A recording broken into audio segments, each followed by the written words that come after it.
హైదరాబాద్ లో AICC chief Mallikarjuna ఖర్గేతో Telangana CM Revanth Reddy భేటీ అయ్యారు. భేటీలో party incharge Meenakshi Natarajan, deputy CM Bhatti Vikramarka, TPCC chief Mahesh Goud పాల్గొన్నారు.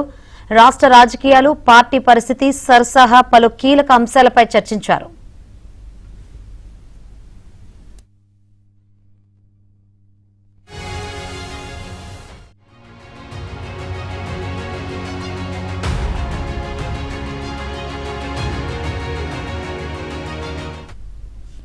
ఇక జూన్ 2వ వారంలో తెలంగాణ మంత్రివర్గ విస్తరణ ఉండే అవకాశం ఉందని తెలుస్తోంది.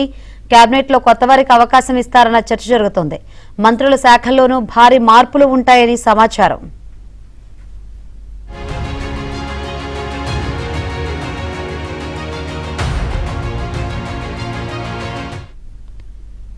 హైదరాబాద్ లో ఏఐసీసీ చీఫ్ మల్లికార్జున ఖర్గేతో తెలంగాణ సీఎం రేవంత్ రెడ్డి భేటీ అయ్యారు. భేటీ సంబంధించి మరిన్ని వివరాలు అందించేందుకు మా ప్రతినిధి సిద్ధార్థ సిద్ధంగా ఉన్నారు. సిద్ధార్థ, ఈ భేటీలో మెయిన్ గా ఏ అంశాలు చర్చకొచ్చే ఛాన్స్ ఉంది? నిన్న రాత్రి హైదరాబాద్ కి ఏఐసీసీ చీఫ్ మల్లికార్జున ఖర్గే వచ్చారు. ఆయన శంషాబాద్ లోని నోవెటల్ హోటల్లో బస చేశారు. రాత్రి 10 గంటలకు ఖర్గేతోని మంత్రి ఉత్తమ్ కుమార్ రెడ్డి, వాకిటి శ్రీహరిలు భేటీ అయ్యారు. ఇక అర్ధరాత్రి 12 గంటల వరకు డిప్యూటీ సీఎం బట్టి విక్రమార్క వచ్చి ఖర్గేతోని పలు అంశాలపైన చర్చ జరిపినట్టు తెలుస్తా ఉంది. ఇక ఈ రోజు ఉదయం PCC chief Mahesh Kumar Goud, party incharge Meenakshi Natarajan, CM Revanth Reddy ఖర్గేతో భేటీ అయ్యారు. జూన్ 2వ వారంలో మంత్రివర్గ విస్తరణ ఉండే అవకాశం ఉన్నట్టు తెలుస్తా ఉంది. దీనికి సంబంధించినటువంటి చర్చనే కీలకంగా జరిగినట్టు సమాచారం. నిన్న మంత్రి ఉత్తమ్ కుమార్ రెడ్డి, వాకిటి శ్రీహరిలు, దాని తర్వాత బట్టి విక్రమార్క వీళ్ళు శాఖల మార్పులు కోరుకుంటున్నట్టు తెలుస్తా ఉంది. దీనికి సంబంధించినటువంటి అంశం ప్రధానంగా చర్చకు వచ్చినట్టు తెలుస్తా ఉంది.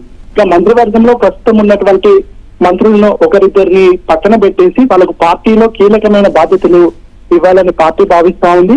ఇక కొత్త వారికి ఒక 2-3 కొత్త వారిని తీసుకోవాలని పార్టీ భావిస్తున్నట్టు సమాచారం. దాంట్లో భాగంగా ఇటు శాఖల్లో కూడా భారీ మార్పులు ఉండే అవకాశం ఉంది. ఈ శాఖల మార్పుల సమయంలో తమకు ఏ శాఖ కావాలనే అంశానికి సంబంధించి మల్లికార్జున ఖర్గేకి ఇటు మంత్రి ఉత్తమ్ గాని, వాకిటి గాని, డిప్యూటీ సీఎం గా ఉన్నటువంటి బట్టి విక్రమార్క గాని వీళ్ళు ఈ షఫ్లింగ్ కి సంబంధించి దాంతోపాటు శాఖల మార్పులకు సంబంధించినటువంటి అంశంపైన చర్చించినట్టు తెలుస్తా ఉంది. దాంతో పాటు పార్టీ బలోపేతం, ఎస్ఐఆర్ ప్రక్రియ, దాంతో పాటుగా ప్రభుత్వం ఏర్పడి 2.5 సంవత్సరాలు కావస్తున్నటువంటి నేపథ్యంలో ఇప్పటి వరకు ప్రభుత్వం చేసినటువంటి పనేంటిది, భవిష్యత్తులో ఏ విధమైన ప్రణాళికలతో ముందుకు వెళ్లాలనే అంశానికి సంబంధించినటువంటి చర్చ కూడా జరిగినట్టు తెలుస్తా ఉంది. ఇక ఇంతమంది మంత్రులు రాత్రి అర్ధరాత్రి దాటిన తర్వాత ఖర్గేతోని భేటీ కావడం, ఖర్గేతోని చర్చించడం ఒక ఇంట్రెస్టింగ్ టాపిక్ గా మారిందని చెప్పుకోవచ్చు. ఇక ఖర్గే కాసేపు క్రితమే స్పెషల్ ఫ్లైట్ లో శంషాబాద్ నుంచి గుల్బర్గాకి బయలుదేరారు. అయితే మంత్రుల శాఖలోనూ భారీ మార్పులు ఉంటాయని తెలుస్తుంది. మెయిన్ గా కీలకంగా ఎటువంటి షఫల్స్ ఉంటాయి సిద్ధార్థ?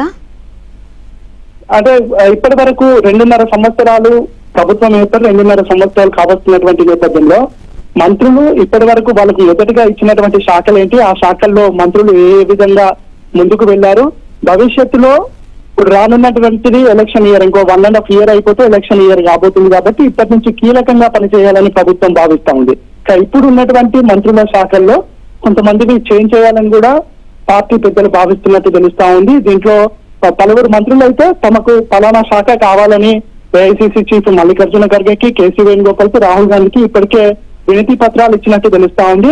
ఇక బీసీకి సంబంధించి బీసీ మంత్రులకు ప్రాధాన్యత ఇవ్వాలి, వాళ్ళకు శాఖలు అంటే కొద్ది పెద్ద పోర్ట్ఫోలియోలు కేటాయించాలి. దాంతో పాటు ఇటీవల ఇటు కాంగ్రెస్ పార్టీ బీసీ కులగణన చేస్తుంది, బీసీలకు ఛాంపియన్ అని చెప్తున్నటువంటి నేపథ్యంలో బీసీలకు మరిన్ని అవకాశాలు ఇవ్వాలి, బీసీల నుంచి ఒక డిప్యూటీ సీఎం ఇవ్వాలనే చర్చ కూడా కాంగ్రెస్ పార్టీలో జరుగుతుంది. దీనికి సంబంధించినటువంటి అంశం కూడా మల్లికార్జున ఖర్గేతో చర్చించినట్టు తెలుస్తా ఉంది. ఇక మొత్తానికైతే ఢిల్లీకి ఒకసారి వెళ్ళి ఇటు రాహుల్ గాంధీ, కేసీ వేణుగోపాల్, మల్లికార్జున ఖర్గే, తెలంగాణ నుంచి CM Revanth Reddy, party incharge Meenakshi Natarajan, PCC chief Mahesh Kumar Goud వీళ్ళందరూ ఒకసారి భేటీ అయిన తర్వాత ఎవరికి ఏ శాఖ ఇస్తే బాగుంటుంది, రానున్నటువంటి ఎలక్షన్ ఇయర్ ని దృష్టిలో పెట్టుకొని ఎవరికి ఏ శాఖ ఇవ్వాలి, ఎవరికి పార్టీ బాధ్యతలు ఇవ్వాలి అనే అంశానికి సంబంధించి ఒక ఫైనల్ కంక్లూజన్ వచ్చే అవకాశం ఉంది. అయితే మనం ప్రతిసారి చూస్తూనే ఉన్నాం, కోమటిరెడ్డి రాజగోపాల్ ఎప్పుడు మంత్రి పదవి కోసం చూస్తున్నారు, ఆశపడి భంగపడిన పరిస్థితులు అయితే చూస్తున్నాం. ఈసారి మంత్రివర్గ కూర్పు అనేది ఏ విధంగా ఉండే అవకాశం ఉందంటారు? అంటే సామాజిక సమతుల్యతను దృష్టిలో పెట్టుకోవాలని అనుకుంటున్నారు. దాంతో పాటు ఇటు ఉమ్మడి రంగారెడ్డి జిల్లాకు, అదేవిధంగా ఉమ్మడి నిజామాబాద్ జిల్లాకు ఇప్పటి వరకు మంత్రివర్గంలో స్థానం కల్పించలేదు. సో ఈ రెండు జిల్లాల, ఉమ్మడి జిల్లాల నుంచి ఎవరికైనా మంత్రివర్గంలోకి తీసుకునే అవకాశం ఉంది. ఇక దాంతో పాటు కొన్ని బలమైన సామాజిక వర్గాలు, ఇటు మున్నూరు కాపు గాని, యాదవ్ గాని, ఇంకా కొన్ని సామాజిక వర్గాలకు ఇప్పటి వరకు మంత్రివర్గంలో ప్రాతినిధ్యం లేదు. వీళ్ళను కూడా మంత్రివర్గంలోకి తీసుకోవాలని భావిస్తా ఉన్నారు. ఇప్పుడున్నటువంటి మంత్రివర్గం నుంచి ఒకరిద్దరిని పక్కన పెడితేనే ఇది ఎంత సాధ్యమయ్యే అవకాశం ఉంది. అంటే ఇప్పటి వరకు ప్రాతినిధ్యం లేని ఉమ్మడి జిల్లాలు కానీ, ఇప్పటి వరకు ప్రాతినిధ్యం లేనటువంటి ఈ కులాలు కానీ, వీటన్నిటికీ వీళ్ళందరినీ ఫుల్ఫిల్ చేయాలంటే ఇప్పుడు ఉన్నటువంటి మంత్రివర్గంలో ఒకరిద్దరిని పక్కన పెట్టాల్సిన అవసరం ఉందని పార్టీ భావిస్తుంది. కానీ మంత్రులను పక్కన పెట్టడం అంటే చాలా ఇబ్బందికరమైన సమస్య. ఒకవేళ పక్కన పెట్టాల్సి వస్తే వాళ్ళకు పార్టీలో కీలక బాధ్యతలు ఇవ్వాలని పార్టీ భావిస్తుంది. ఇటు ప్రచార కమిటీ చైర్మన్ గాని, పార్టీకి సంబంధించినటువంటి కోశాధికారి గాని, వేరే రాష్ట్రాల్లో అవసరం ఉన్న దగ్గర పార్టీకి జనరల్ సెక్రటరీగా పంపించడం కానీ ఇట్లాంటి అవకాశాలని చూస్తుంది. ఒకవేళ మంత్రివర్గంలో ఒకరిద్దరిని పక్కన పెట్టినా ఎలాంటి ఇబ్బందులు కలగకుండా ఉండేలా పార్టీ ఇప్పటి నుంచే కసరత్తు చేస్తుంది. ఎందుకంటే గతంలో మంత్రులను లేదంటే ఒక పదవిలో ఉన్నటువంటి వాళ్ళను పక్కన పెడితే కాంగ్రెస్ పార్టీ అనేక ఇబ్బందుల్ని ఫేస్ చేసింది. అలాంటి ఇబ్బందులు ఫేస్ కాకుండా, అలాంటి పరిస్థితులు ఉత్పన్నం కాకుండా ఉండేందుకు ఏ విధమైన స్ట్రాటజీతో ముందుకు వెళ్ళాలనే అంశానికి సంబంధించి ఇప్పటికే పార్టీ పెద్దలు కసరత్తు చేసినట్టు తెలుస్తా ఉంది. ఇక దీంతో పాటుగా పార్టీలోకి వచ్చేటువంటి ముందు, ఎన్నికల ముందు కొంతమందికి ఏఐసీసీ హామీ ఇచ్చినట్టు తెలుస్తుంది. ఒకవేళ ప్రభుత్వం వస్తే వాళ్ళకి మంత్రివర్గంలోకి తీసుకుంటామని హామీ ఇచ్చారు. దీనికి సంబంధించినటువంటి అంశాన్ని కూడా ఇప్పుడు పరిశీలిస్తున్నారు. మొత్తానికైతే ఒక యంగ్ టీమ్ ని రేవంత్ రెడ్డి తన టీంలోకి తీసుకోవాలని, ఒక కిచెన్ క్యాబినెట్ ని తయారు చేసుకోవాలని భావిస్తున్నారు. అందుకు అనుగుణంగా చర్యలు ఉండే అవకాశం ఉంది. Right, thank you.